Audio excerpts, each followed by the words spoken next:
และนี่คือเวลาที่เจ้าถ่ายอินโทรหนังที่โคตรนานเฮ้เปิดหนังเบิ่งดีกว่าเฮ้เออเออรู้สึกว่ามันเฮียโคตรนานเลยพี่ซองยังเห็นดีกว่าเรียนยังบ่ฮู้น่ากินเออกูบ่ฮู้อีหยังถ้าอยากฮู้มึงก็ทับพ่องเครื่องใส่ตู้แบบปิดประตูชุบปุ๊บสุดยอดสุดยอดหนวดมันก็ยาวแล้วนะคุกกี้สุกแล้ว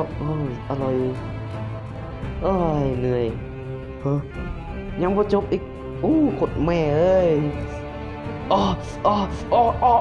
แตกครับเวลาย่างต้องระวังถ้ามือเจ้ามีมีดอยู่ย่างมาโคตรเท่เฮ้ยรู้สึกว่าเฮ้ยมูฮะ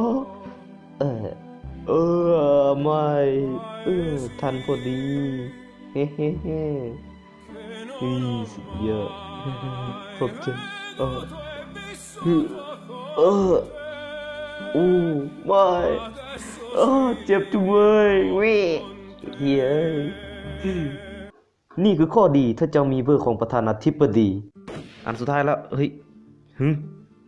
กูบ่ให้มึงฮู้วันนี้เป็นไฟเฮ้ยกูยอมขี้เ